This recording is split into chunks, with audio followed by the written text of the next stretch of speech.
Hey, good afternoon, sports fans. Thanks for tuning in to another edition of J Flash Sports Talk.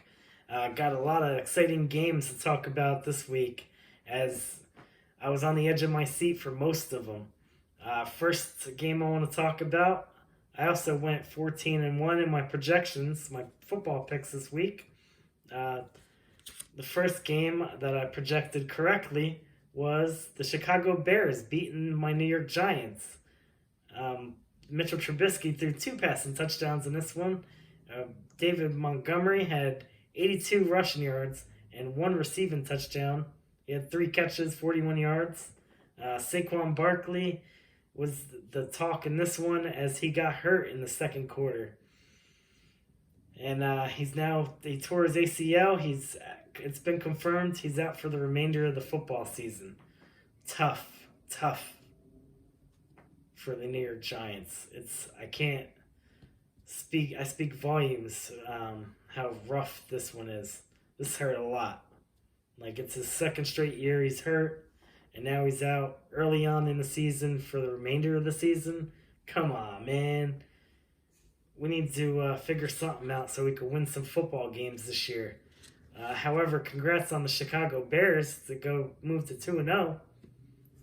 Next up, we got another exciting game was the Atlanta Falcons, who thought they were going to get their first victory in this one as they were up 20 points going into the fourth quarter against the Dallas Cowboys. My projection was the Cowboys would win 38-31. The final in this one, 40-39. So it was high scoring. It was maybe a little bit more high scoring than my projection, but Dallas did win. Dak Prescott had 4 rushing touchdowns in this one, and he also threw for, I think it was 280 passing yards, which isn't that much, but hey, his rushing touchdowns made up for it in this one. Ezekiel Elliott also added 89 rushing yards and 1 rushing touchdown, and Dallas gets their first victory. Congrats to them, tying the Washington football team for first place in the NFC East. We'll see what they can do next week. I think we're going to see more and more the Washington football team falling. The record's going to drop more and more. Watch. That's my prediction. Next up, we got the Green Bay Packers and the Detroit Lions. Detroit fell to 0-2, and Green Bay's now 2-0. Improves. My prediction was 34-20. They actually won 42-21. That was close. Stafford had 2 passing touchdowns and 2 costly interceptions. Peterson only rushed for 41 rushing yards as a team high. The talk in this one was Aaron Jones, as he had the most fantasy points out of any player in week 2. He had 50 fantasy points, 168 yards rushing, 2 rushing touchdowns, and a long receiving touchdown.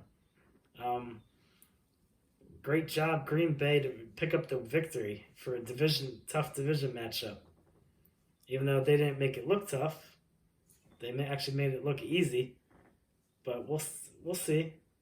Green Bay's looking real good this year. Next up, we got the Jacksonville Jaguars. Traveled to Tennessee to face the Titans.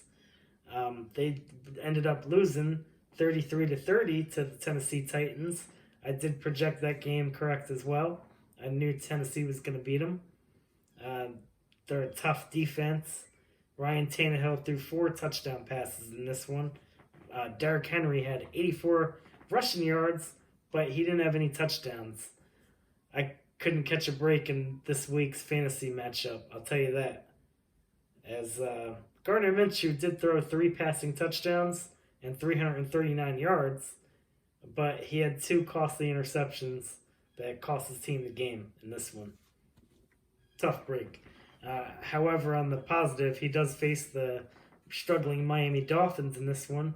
I mean, if you're looking for a victory, do you want to play with the Miami Dolphins? I mean, they're the team to beat, definitely. Or the team to get beat. So we'll see how they do and how he does in the Thursday night matchup. Next up, we got the Minnesota Vikings traveling to Indianapolis to face the Colts. My projection was a lot closer. I had the Colts beating the Vikings 31-28. It was actually 28-11 was the final. Dalvin Cook had a rushing touchdown, the only touchdown for the Vikings.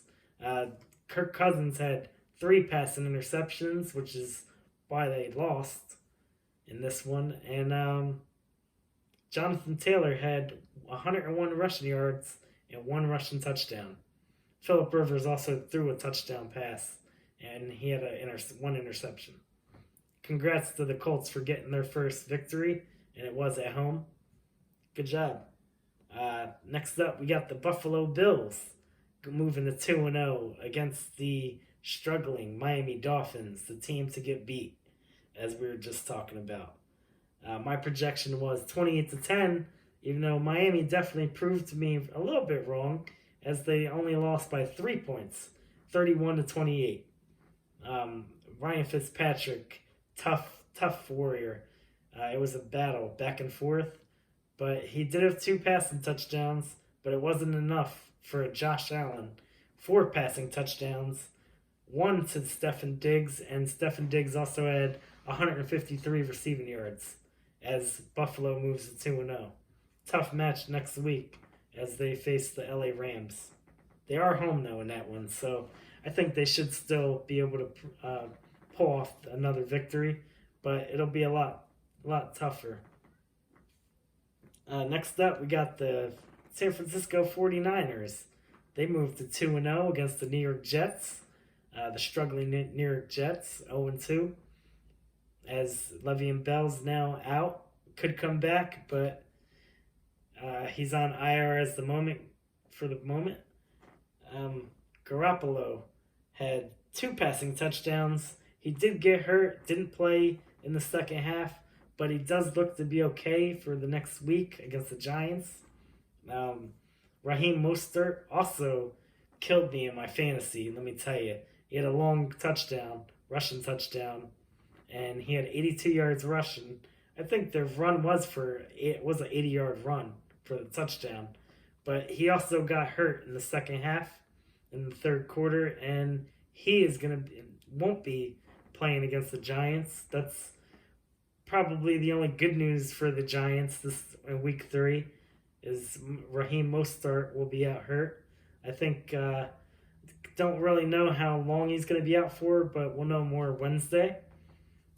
We'll keep you posted. Next up, we got the LA Rams traveled to Philadelphia to face the struggling Eagles and Carson Wentz, as he had 2 interceptions, and Jared Goff had 3 passing touchdowns, and all 3 passing touchdowns were to his tight end, Higbee. Higbee? Not a typical star wide receiver somebody that Jared Goff typically throws to, but hey, if he's open, Jared Goff just proves he could throw it to you and get it there. So congrats to those 2 for having a big game. Henderson Jr. was the running back that paved the way and carried the Rams' running attack in this one. He had 82 rushing yards and 1 touchdown. Miles Sanders did have a rushing touchdown in this one, but the Eagles still fell 37-19, losing 2 in a row now. Tough for the Eagles. My projection was 20-16. The Rams would win, and I think I gave the Eagles too much credit in this one, as it was a lot bigger margin. We'll see if they can look to recap next week.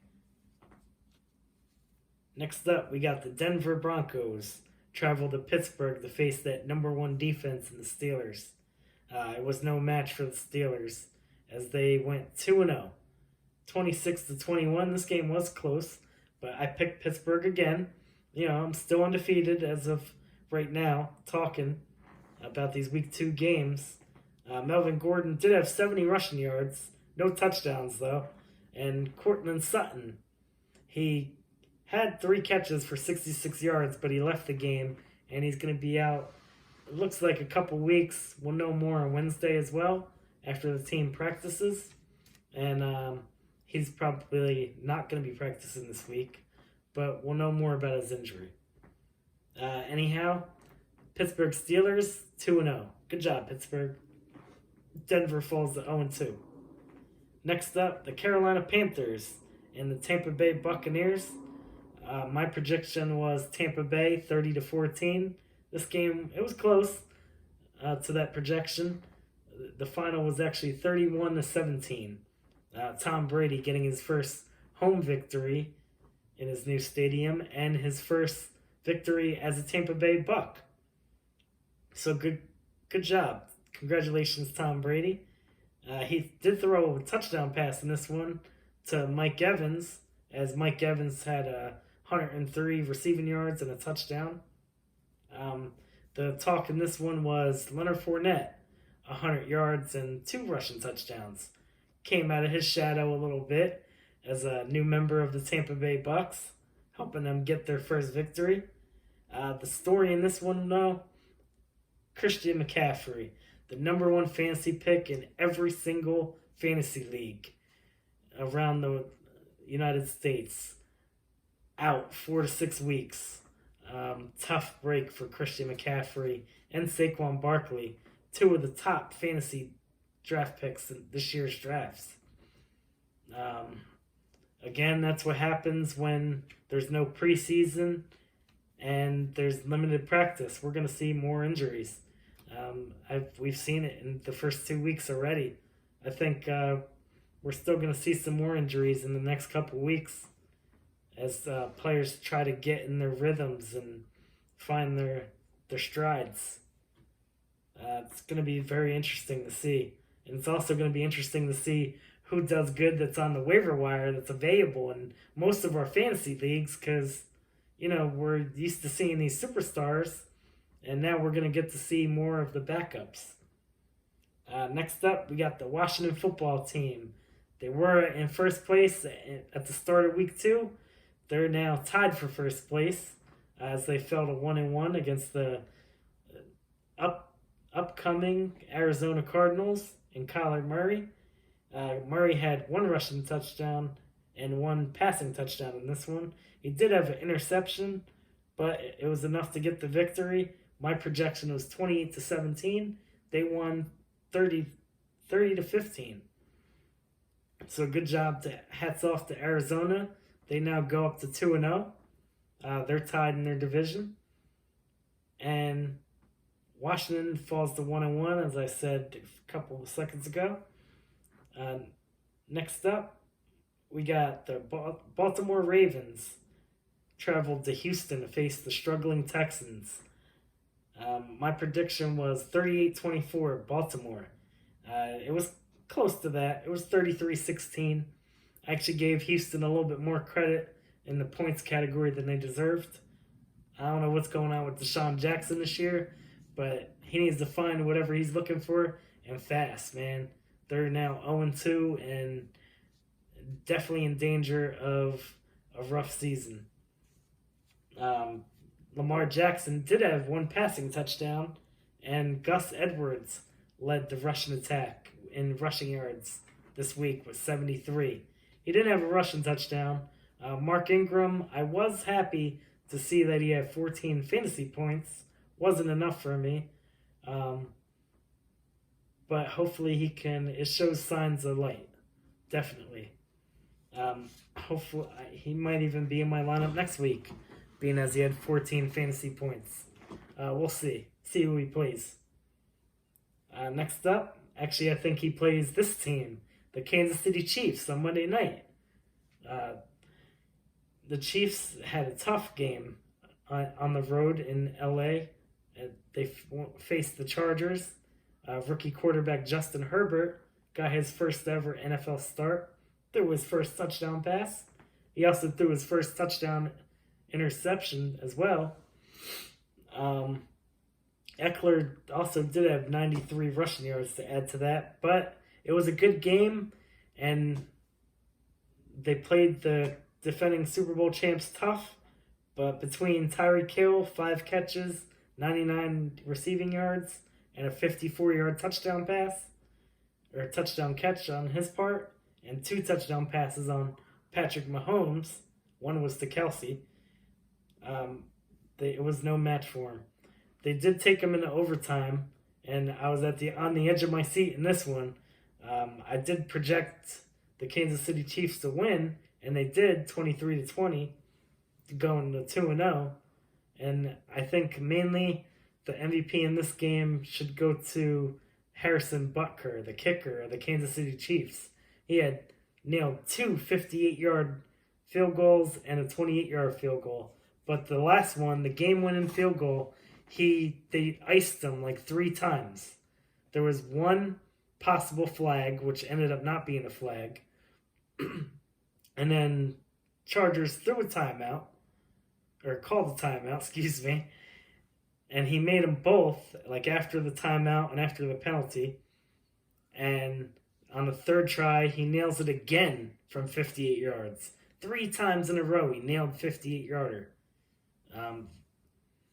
And he also had a 58-yard field goal earlier in the game. So that's one of the most exciting kickers I've seen thus far in this 2020 season. Good job, Butker. Next up, we got that Sunday night game, the New England Patriots and Cam Newton going to Seattle to face the Seahawks. The Seahawks were victorious in this one as they won 38-35, moving to 2-0. Patriots fell to 1-1. Ha ha ha ha ha ha. I don't like the Patriots. Who does? But Cam Newton did have 2 rushing touchdowns again, making his season mark at 4 rushing touchdowns. He did have throw for a passing touchdown, and Julian Edelman did have 179 receiving yards, which is his most in a while, receiving yard totals. He didn't have a touchdown, and this game went down to the wire, man. I mean, to the absolute last second. Seattle's defense definitely kept the Patriots in this game. It was solely because Russell Wilson is the man. He had 5 passing touchdowns in this one. Only threw for 288 passing yards. And Chris Carson added 72 rushing yards. One of those passing touchdowns was to DK Metcalf, 54-yarder. That was exciting. Another to David Moore. I think that was a little bit less yards, like 33. But they still got the win, and they're 2-0. Russell Wilson, my fantasy quarterback, despite me losing my fantasy matchup this week, he had a great game for me. He gave me like over 40 fantasy points, and making his case for NFL MVP this year, the 2020 campaign. So I definitely look forward again to seeing what he has to offer in week 3. I think it's a little bit tougher matchup, which we'll talk about Thursday. The Monday night game last night, this was my only loss in the picks of week 2. I projected Saints coming out 41-21 on top against the Las Vegas Raiders in their first home game in their new stadium. First football game ever being played, a professional football game in Las Vegas. $billions stadium. I think it was 1.3 or 1.5 billion. That's incredible, man. And they didn't have any fans. What good is a stadium without fans? And they were one of the first teams, them and the Washington football team, that said they were going to not have any fans this year as the pandemic was announced, that they were going to have a season. That's crazy. Back to the matchup, though. The Las Vegas Raiders did come out victorious, 34-24, as my only loss in this week 2 picks. Tough. I expected more from the Drew Brees and the New Orleans Saints, I'll tell you that. I didn't know Michael Thomas, one player, was going to make that much of a difference not playing. Alvin Kamara played great. He had 9 catches, 95 yards receiving. He also had 93 rushing yards as well, and a touchdown in rushing, and receiving. Um, it was no match. The Saints defense for Josh Jacobs had 27 carries on 88 rushing yards. And he also caught the ball a decent amount of times too. But the one that led the Las Vegas Raiders in catches was one of the top tight ends in the league, if not the top tight end in the league, Darren Waller. 12 catches, 103 receiving yards, and a touchdown. Derek Carr found him the whole game. I swear, every drive, Waller, Waller, Waller. He just kept handing it over to him. Like, it was crazy. I never seen a tight end dominate like Waller dominated last night. The Saints had no answer for him at all. It was frustrating for me to watch because I definitely needed them to win to go 15-0 for the week, but you can't win them all. Better luck next week, and we'll see. Got plenty of football left to play. Plenty of chances to go undefeated in my projections. Now I just got a couple fantasy football waiver wire possibilities for you guys to pick up. I'm in an 8-team fantasy football league, so this is based upon that. Quarterbacks, we got Gardner Minshew, Ryan Fitzpatrick, Matt Ryan, and Jared Goff are the top quarterbacks in my fantasy waiver wire. And also Derek Carr. Gardner Minshew, I think he's going to continue his success all year, whether the Jaguars win most of their games or they don't. He's still going to be a solid fantasy performer. And the same goes for Derek Carr and Jared Goff and Matt Ryan. Matt Ryan I see as the top pickup out of those guys. He had 24 points, fantasy points in week 1, and he had 30 fantasy points last week, Sunday. So we'll see going forward if they keep up their progress. Next up, we got the running backs. It's a lot tougher picking up running backs in this year. The top running back I'd see in my waiver wire is Robinson on the Jacksonville Jaguars. Had 20 fantasy points this week, but he struggled dearly in week 1. And week 1 was the game that they won, actually, the Jaguars. So we'll see how he does in week 3. Another guy's Gibson on the Washington football team. He only had 30-something rushing yards, but he did have a rushing touchdown. And I look for him. He's the main running back on that team. So I look for him to, be the main carrier in the running game on that squad. Next up, we got Ronald Jones III on Tampa Bay. Despite Leonard Fournette's coming out party in Tampa Bay, Ronald Jones did have a rushing touchdown, savoring his fantasy day. He had 12 fantasy points. Not really a guy you want to play every week, but he's a good flex starter. He might come in handy in an RB2 status in weeks to come. Leonard Fournette's not going to do that every week, or is he? I don't know. We'll see. Maybe. Lastly, Jerick McKinnon. He's not proven to be the best fantasy starter in running back. Excuse me, talking too much. But now with Raheem Mostert going down, some of you guys that had Raheem Mostert might want to be looking at this guy, McKinnon. He had 8 fantasy points in week 1, 13 in the week 2. So we'll see how he does in week 3. I know I'll be keeping my eye on him. And wide receivers, we got Deontay Johnson on Pittsburgh and Jamison Crowder. Both those guys are questionable, but both their coaches, we'll wait till Wednesday to know more about their injuries, but both the coaches on their teams are confident in Adam Gase and Mike Tomlin that his wide receivers will play in week 3. Then behind those guys, it's John Brown on Buffalo. Had a touchdown this week. He's not going to do that every week, but he'll be a solid wide receiver too. Maybe a solid flex play on some weeks. Next up, we got the wide receiver from New England. Had a decent game this week.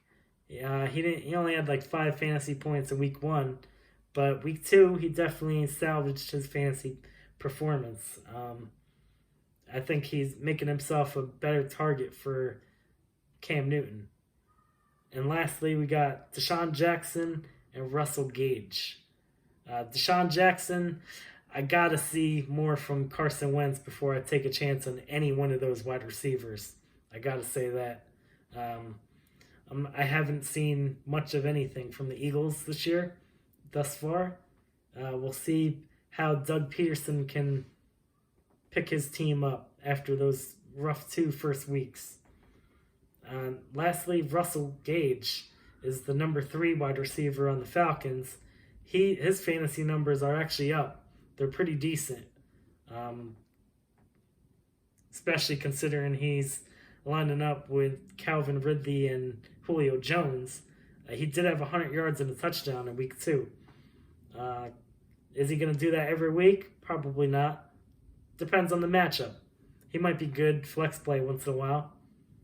So we'll see. Alright, that's it, guys. Thanks for tuning in to another episode. I'll see you guys Thursday with my picks for week 3. We'll see if we could go 14-1 again or 15-0. I don't know. We'll leave it up to the luck of the draw. Have a great day. Stay safe.